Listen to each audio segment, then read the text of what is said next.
Hello, this is Bani and welcome to the news with NDTV. Coming up in today's episode, Air India CEO reacts to crash report. Body of missing DU student found in Yamuna. Jaishankar meets Chinese VP in Beijing and Trump pledges Patriot missiles for Ukraine. Almost a month after India's worst plane crash in Ahmedabad in decades, Air India CEO Campbell Wilson pointed out that the preliminary report on the AI-171 crash found no mechanical or maintenance issues with the doomed aircraft or its engines. His remarks came in a letter to the airline's employees, disapproving of media speculations, rumors, and the theories that emerged over the past few weeks, especially after the Aircraft Accident Investigation Bureau (AAIB) released its initial report on 11 July.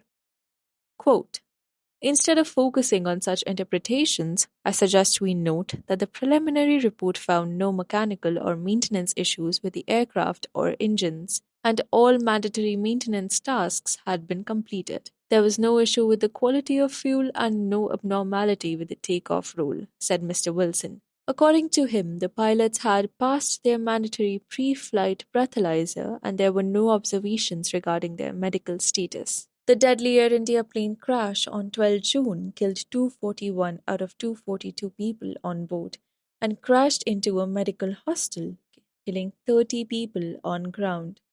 The AAIB report, released early Saturday morning, revealed that the aircraft's fuel switches were in cut-off positions and an attempt was made to relight the engines. There was no evidence of sabotage or bird hit in the 15-page report.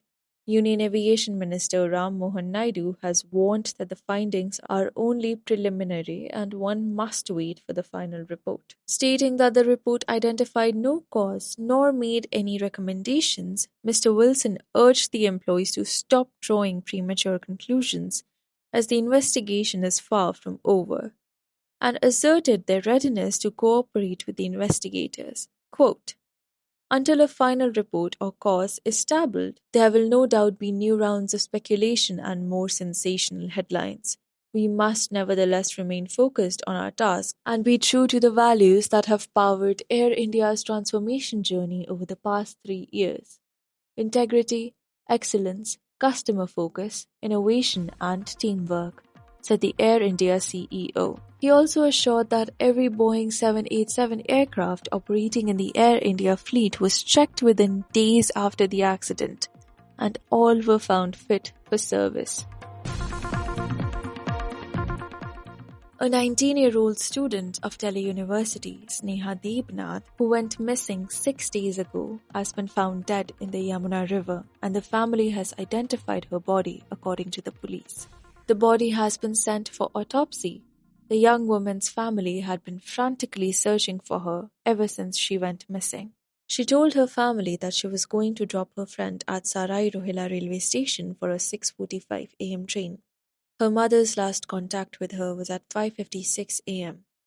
When we called again at 8:45 a.m., her phone was found switched off. We later learned that her friend had not met Sneha that morning, the family has said in a statement. The police said Sneha left a handwritten note indicating an intent to die by suicide. She was not upset with her studies, police sources said, adding the reason for her distress was linked to her family.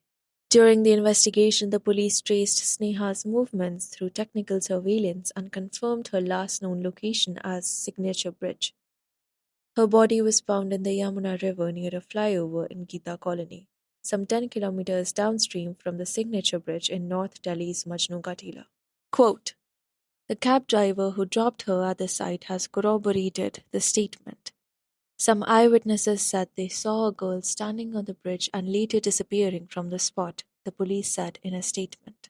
A search was launched with the help of the National Disaster Response Force, NDRF, and police units. They combed through the areas from North Delhi's Nigam Bodh Ghat to Noida in Uttar Pradesh. According to the police, Sneha sent emails and messages to her close friends during the early hours of July 7. Her friends told investigators that she had been disturbed and emotionally distressed for the last few months. As per her family, Sneha was an overachiever. She was pursuing a 4-year undergraduate course in mathematics at Delhi University-affiliated Atmaran Sanatan Dharm College. Parallelly, she was pursuing a course in data science and programming with IIT Madras. According to her LinkedIn account, she was also working as an intern with an Australian firm. Her cousin said Sneha was respected within her family even though she was young. She said, quote, "She was pursuing 2 degrees simultaneously. She was earning. She did not want money from anybody." Unquote. Her family and some of her friends had expressed concerns about the surveillance infrastructure in the Signature Bridge area. They alleged none of the CCTV cameras on the Signature Bridge or near the structure were working at the time she went missing. External Affairs Minister Subramaniam Jaishankar held a meeting with Chinese Vice President Han Zheng in Beijing on Monday. Subsequently, he noted improvement in bilateral ties between the two countries. Jaishankar also expressed confidence that the discussions during his visit will maintain this positive trajectory. He expressed India's support for China's Shanghai Cooperation Organization presidency during his meeting with Han Zheng. In a post on X, Jaishankar wrote, "Pleased to meet Vice President Han Zheng soon after my arrival in Beijing today. Conveyed India's support for China's SCO presidency, noted the improvement in our bilateral ties, and expressed confidence that discussions during my visit will maintain that positive trajectory." Furthermore, he noted that the ties between the two nations have been improving since the meeting between the Prime Minister Narendra Modi and Chinese President Xi Jinping in Kazan in October. Jaishankar acknowledged the 75th anniversary of Indo-Chinese diplomatic ties. He also noted the resumption of the Kailash Mansarovar Yatra being well appreciated in India while calling the current international situation complex. He added, "The international situation as we meet today, Excellency, is very complex. As neighboring nations and major economies, an open exchange of views and perspectives between India and China is very important. I look forward to such discussions during this visit." Jaishankar arrived in China after concluding his visit to Singapore and is expected to meet his Chinese counterpart, Wang Yi, for a bilateral meeting. This is his first trip to China in 5 years. Jaishankar and Wang Yi last met in February on the sidelines of a G20 meeting in Johannesburg, where both sides echoed calls for mutual trust and support. Jaishankar will also attend the Shanghai Cooperation Organization Foreign Ministers meeting in Tianjin on July 15, as confirmed by the Ministry of External Affairs. Wang Yi is also expected to visit India next month to meet NSA Ajit Doval, part of a planned round of dialogue under the Special Representatives mechanism aimed at resolving the decades-old boundary dispute.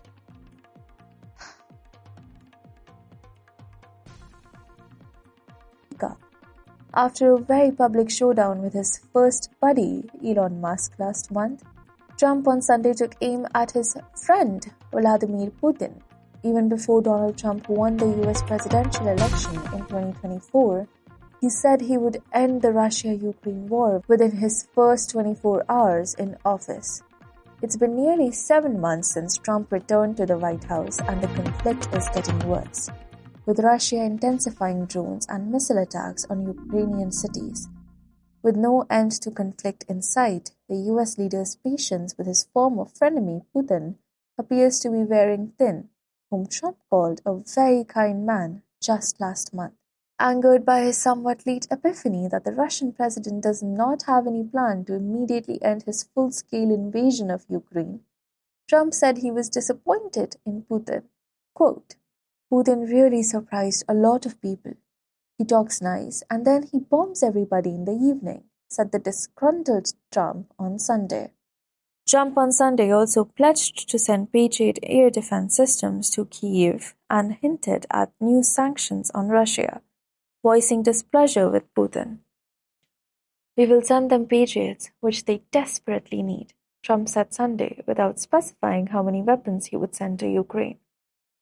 "I haven't agreed on the number yet, but they're going to have some because they do need protection," he told reporters at Joint Base Andrews as he returned from watching the FIFA World Cup final in New Jersey. The US President's announcement of weapons for Ukraine comes amid a diplomatic flurry set for Monday, with the US Special Envoy starting his latest trip to Ukraine and Trump set to meet with NATO Secretary General Mark Rutte in Washington.